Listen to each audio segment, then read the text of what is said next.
Nze Ssekikubo Stephen chairman wa boda boda mu district y'e Mukono. Njagala okutegeeza abazadde baffe nti tuli mu kuzzaayo abaana ku masomero nga bwe batandise okusoma. Kuba batandise n'abamu bajja kugenda after Eid naye abasinga bonna bali mu kkubo bagenda olw'enteekateeka y'abazadde okuba nti batesitesi. Naye ng'era wenzija mbagamba nti omulimu gwaffe gulimu bannakigwanyizi bangi. Ekisooka mu kyo ng'abazadde tubalabula oba mbalabula naddala ng'omukulembeze w'omulimu guno nti mulimu indasitule yaffe erimu ababooda bangi kale abatambulira ku ppiki ne beeyita ababooda. So okulaba nga tuyita mu mitendera emituufu kubanga waliwo stages awo gaakolebwa egalinganga ofiisi zaffe nti oba oyagala booda togironda ogenda ku stage oggyeyo wa booda asobola n'okulaga ku ID y'omulimu gwe ng'oggyeko national ID then akulaga ID y'omulimu ogirabeko omanye nti Ssekikubo yatwala ali namba waati ku stage sobole okuba nga kikwanguyira naawe okuwa omuntu omutuufu kubanga gye tuva ne gye tugenda waliwo okulabika nti obudde butuuse omwana omutadde kuwa booda ebintu ne bitutatuuka kubanga mulimu okutwala abaana ne keesi zaabwe mufaliso ate era tukkiriza n'ebyokulya ebimu n'essukaali tubibawa kati bonaabo wadde owa booda atategeereka ebintu ebyajja bitwala either abiteeke makubo amakyamu oba abitwala abe nga abibbye.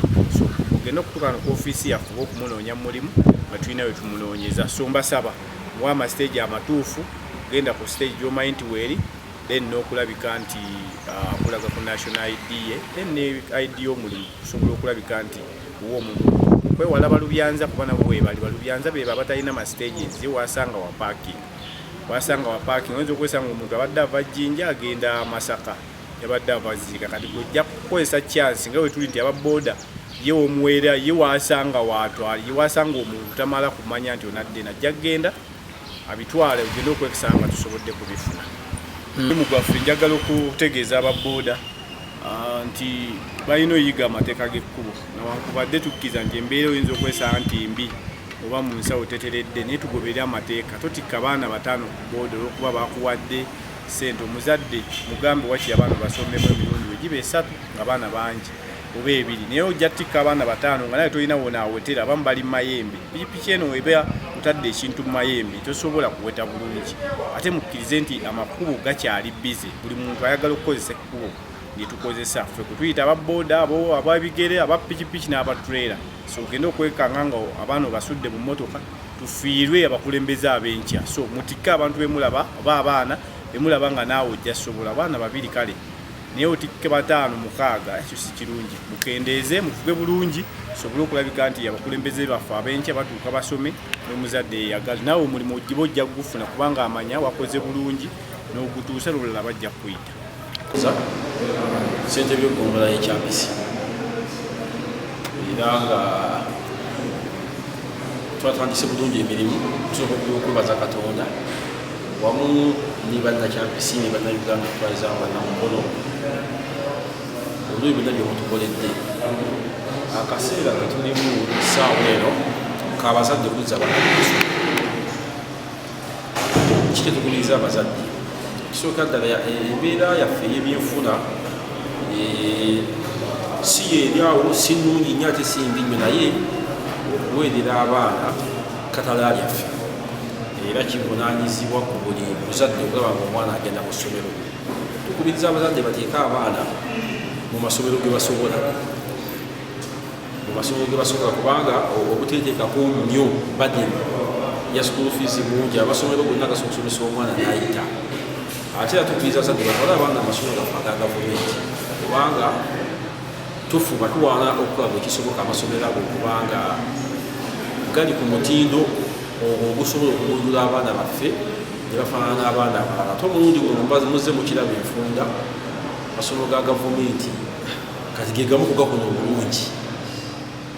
So kitegeeza nti ebyenjigiriza bigenda birongooka tujja kwongera okubirongoosa. Tukubiriza abazadde baffe ab'ekyambisi ab'omukono n'eggwanga lyonna olaba nga bajjubire okuzzaayo abaana ate abaana bakeere kubanga tolaba nti okusoma kulimu nnyo ennaku ez'okuwummula ezo ne zijja ne bawummula ne zijja. So kyabadde kirungi nnyo abaana babatwale ogende ne bekikwatako abakulu b'amasomero abaana abe nga baba batandika okusoma.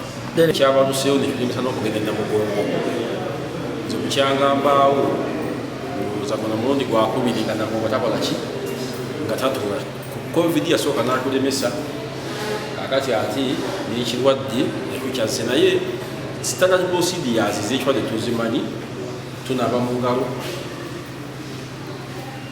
omuntu ayina kwasinga kukola ki twayigirizibwa twambala masiki n'obutakuŋŋaanyira nnyo abantu bangi nawe otalina nnyo kyogenda kukola naye gavumenti ekola butamuiro nga ekirwadde tekisaasana ku kusemberera era ebadde ekikutte bulungi. Abatuwuliriza ffena tukimanyi nti wiiki nga bbiri ez'emabega president yawadde directives kujjawo nga stopinga postponinga celebrations eza 3rd June ku kiro ekyabazuuluzi ku lwa Ebola. Naffe nga municipality twawulira ebya president bye yatubuulidde ate tukimanyi nti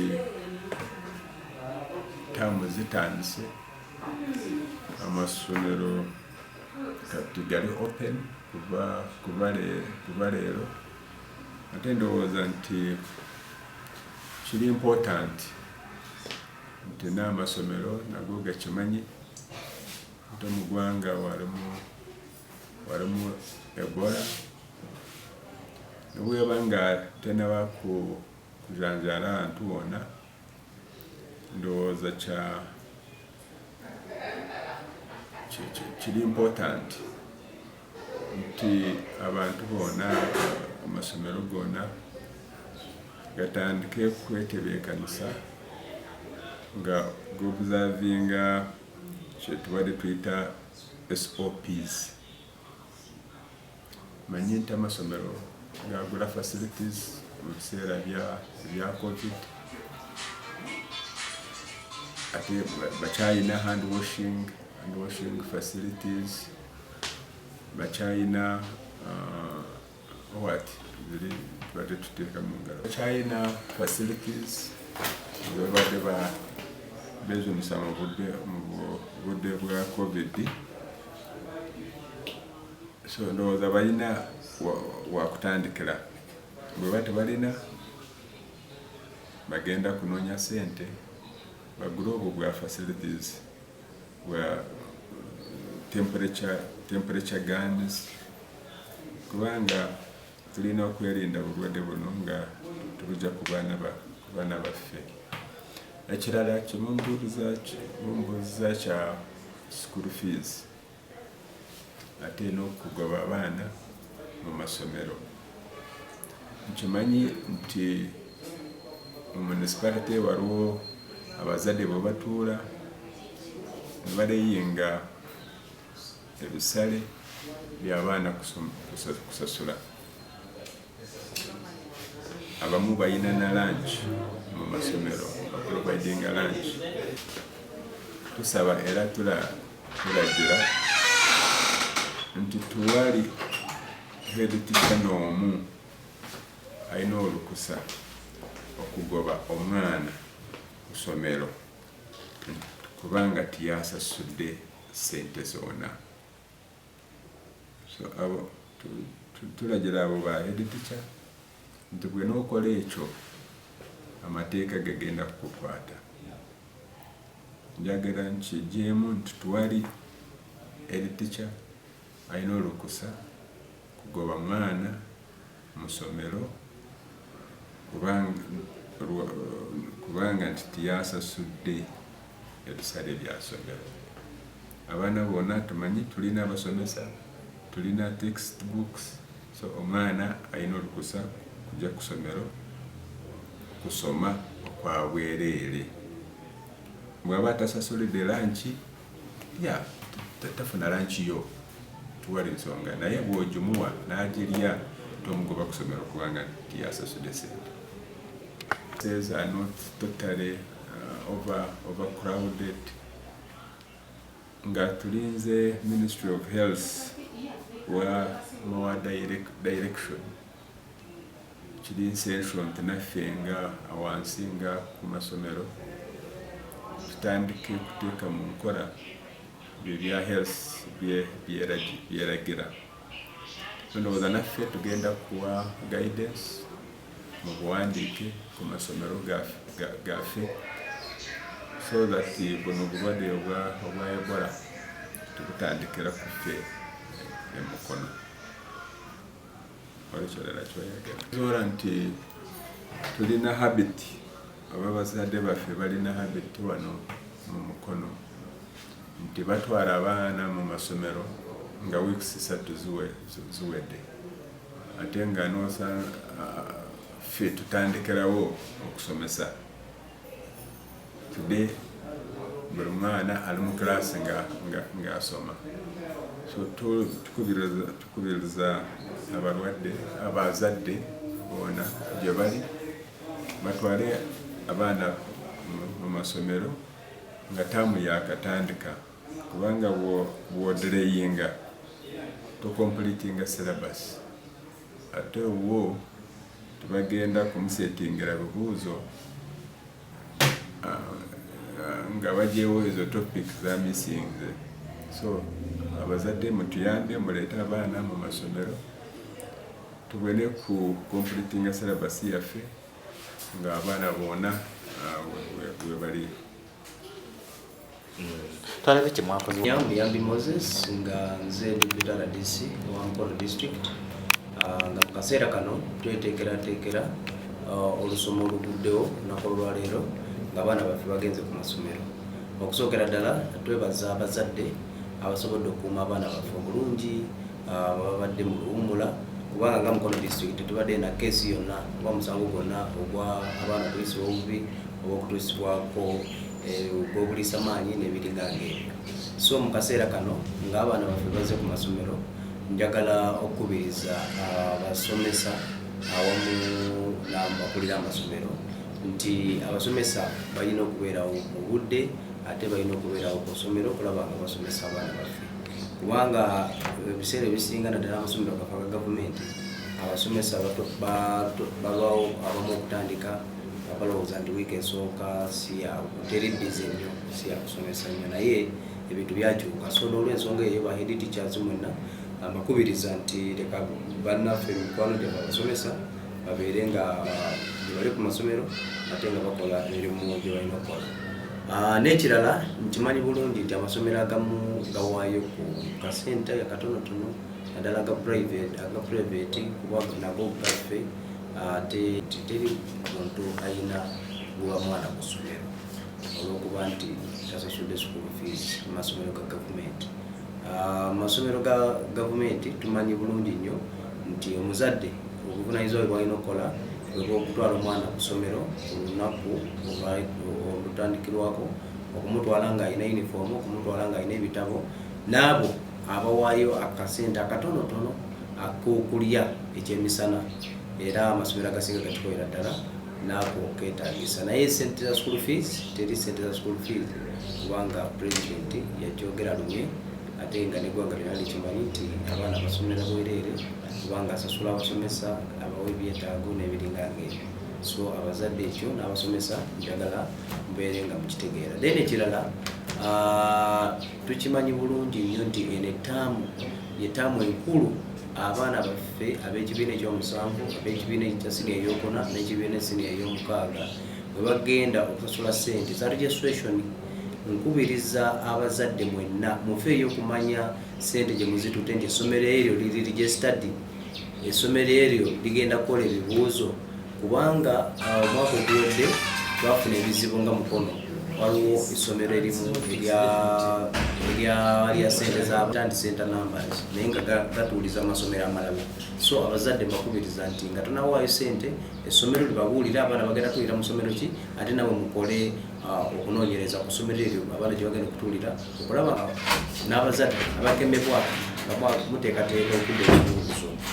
So ogwo muze nagwo tuvumirira nga Mukono ne Uganda yonna nti ebyo tetwagala bibeewo okulaba nga abaana baba ebibuuzo. Nga maliriza nti nga Uganda era ne President bweyavira owandiika ekiwandiiko ekigamba nti bayimiriza okulamaga kw'e Namugongo. So mbuufu okwo twagala okulabula amasomero gaffe n'ebifo ebikuŋŋaanirwamu nti tufeeyo nnyo okulaba nga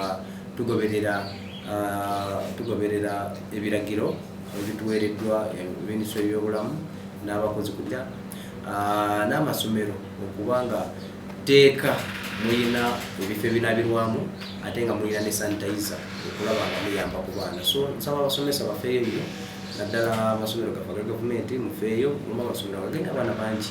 So kyetaagisa at least buli class ebeere nga eyinako akadomola akanaaba mu ngalo nga ne sanitizer okulaba nti abaana beefiirako mu ngalo olw'obutakwatibwa kirwadde ekyo. Uganda tuli basaale nnyo mu kulwanyisa endwadde eziringa ng'ezo. Mujjukire ekyali eggwanga lyaffe nga tufaayo nnyo ku biragiro ebituweereddwa abasawo okuba nga tuwangaala ate tusigale nga tukola emirimu gyaffe.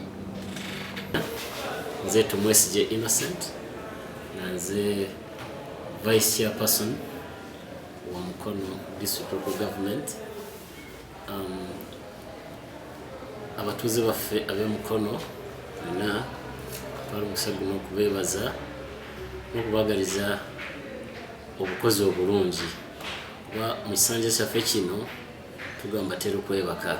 Twagala buli omu akole kyalina okukola tulabe nti Mukono waffe tugitwala mu maaso. Olunaku olwaleero amasomero gatandise yadde gatandise amaanyi mangi naye twebaza abazadde abawaddeyo abaana mu masomero kulaba nti batandika. Ate tusaba n'abakyabalina waka abatali mu masomero basome kuba mu kusoma tusuubira nti omwana wafuna ekyokukola mu biseera by'omu maaso. Nga bwe twali tulayira nga ssentebe waffe Mukulu Mukoome Mukoya Francis twawa directive agamba amasomero ga gavumenti tegandibadde gasaba ssente omuzadde. Kikyasitandinze kuba olwo bwekyakoma asaba ssente ku baana ba amasomero ga UPE gaffe naga secondary saba nti tebandikikoze kuba omwana bw'ajja ku ssomero amasomero gaffe ga gavumenti tusuubira nti walina okufuna service kuba tumanya nti omusomesa asasuliddwa gavumenti. UPE ejja kujja kuyamba ku ssomero. Kati bw'oba omuzadde head teacher ng'agobye omwana mu ssomero tuba tusuubira nti gyamusindika amugamba taddamu kusoma kuba aba mugoba ku services za gavumenti. So tusaba nti ba head teacher tumugoba baana muteese nabo n'ate n'ebyokuteesa siraba lwaki musaba ezo ssente eziteetaagisa ku ssomero. So tusaba nti abaana baffe abaana ba gavumenti baleke basome. Bwe muba mulina bye mwakaanya nga ssomero oba biki tebyandibadde bizisa omwana ku ssomero owaka. So tugamba nti twagala kulaba omwana yenna n'omu ng'adda waka kulwa obusente. Mpozi bwe banga bya indiscipline nga omwana yisiza bubi ekyo kiri understandable kuba bwe ziba empisa embi naye ate tubamala gagoba bwe bati omwana kuba n'omuzadde ayitibwa ku ssomero n'oyogera naye n'omubuulira ensonga lwaki omwana agenda kudda waka. Singa omuzadde oba omusomesa teacher yenna agala kuza omwana ku ssomero, chairman waffe Muzeeyi Francis yawa directive bw'ati asooke awandiike ebbaluwa awandiikire dio awandiikire minisita waffe ow'ebyenjigiriza mu Mukono district then naye afune directive from the chairperson then omwana tulabe lwaki alina okudda waka olw'esente ezo. So tusaba nti oli anaakikola ne tumukwata nemusinkana amateeka gajja okulamula kuba tugamba nti kuba Museveni president waffe agamba nti buli mwana alina okusoma eddembe basome. Ekyokubiri tulina Ebola, tubasaba nti tubeere careful, SOPs tuzigoberere bulungi, tulina abaana baffe basigale mu masomero gaffe nga balamu. Tukitwala for granted kuba mukono amasomero gasinga galina abaana bangi.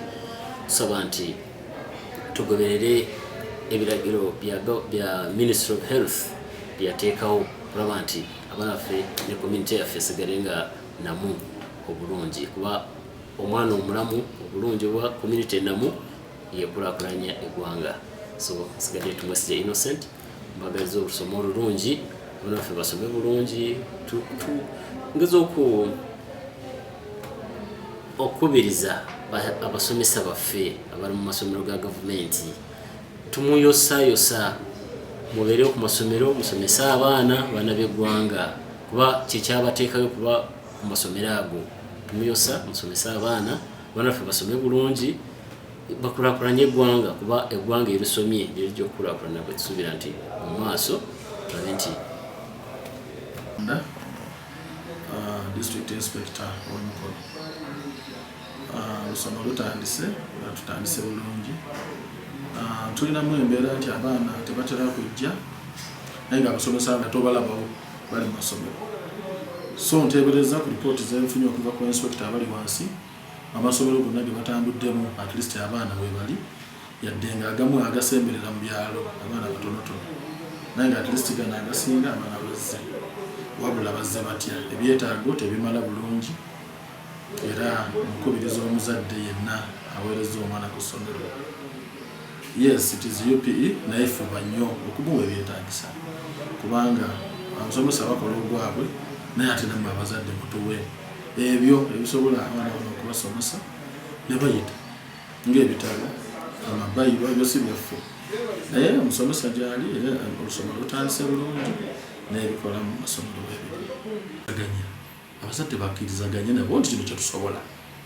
We need to allow access via affordability kubanga omuzadde kyasobola kyabaakuwa ng'ate yakyogedde so tetuwaza naye amateeka gagamba nti UPE waali ajja kusobola naye amazima amatuufu gali nti tamala go mazima. Tuli mukono ali kumpi ne Kampala, amasomero gaffe agamu galimu amasannyalaze, galimu amazzi, zitoilets ezimu zakujjamu, so olabira ddala nti waliwo bingi ebyetaagisa okukola.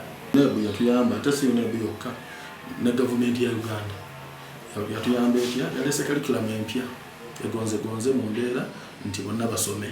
Kati curriculum empya okugunga kati leero ekyazze kiri nti omwana alambula atya ekibuuzo bigonvu nnyo naye biri mu logic mungi.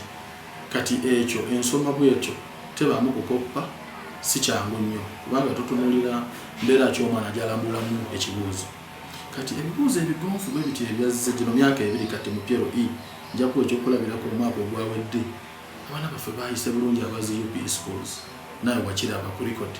So kati saawa eno embeera ate okubira mulanga amasomero manene okwetereza gasobola okufitinga mweno curriculum eriwo kubanga ate kyerese kirungi nnyo kijjobe kubanga abaana bonna bayita naye ja CBA kyatuyita competence based assessment wane mukono gigenda kubaawo amasomero gaffe gonna ga government nezi private tusobole okulabira ddala nti tukwata ku bukodyo obupya mu basomesa baffe okusomesa abaana bano embeera empya n'okulambulula kunayogeddeko sobola okubanga ekikulu ennyo si kuyita bulungi naye mwana ayise okusobola okwebeesezawo mu nsi kyatunuulira era curriculum empya asobola okubanga gwe bw'oli ku mulimu gw'olaba ebibuuzo by'ombuuza si byamagezi mangi ng'abazadde b'amasomero ga UPE ne use agaregisteringa abaana naye okusingira ddala UPE kuba ge gawa foundation aga use amannya gano ge mutuwa mutuweere ddala amannya amatuufu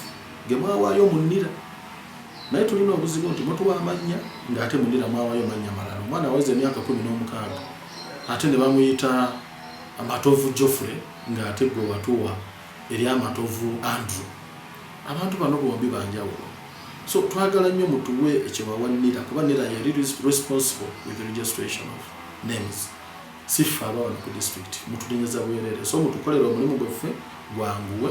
Tuli mu process ya nakomanga 30 mutwanguize registration certificate, birth certificate z'abaana eziva ku NIRA. Gwe mulanga gwemba kubira abazadde bange abalungi. Muziweeyo masomero gammwe nga temukaluubiriza abayidikyazi baffe mu bwangu obw'ekitabo. Mwebalire. Tulunga mu 5. Mubakamba wabugu nti tebaggulawo kubanga tebalina bisaanyizo. Twabaggala. Naye lwakuba education yaffe terina maanyi ga mundu. Tetuli ba enforcement. Naye nga ffe gwaggwa kati omulanga tugukubira ofisi ya RDC ne DPC n'abalala. Naye ffe twabaggala. Era list yaffe tugirina. We have submitted it to the high authorities. So bakola bumenyi bw'amateeka naye ffe gwaggwa. Masomero nga 3 mu 5 tetubasuubira mwenna kuggulawo era list yaffe tujja gibawa olumu obeere nayo mu nkizo mutegeere nti bano twabaggala naye nga twakola mu mbeera yaabwe. So byebyo byange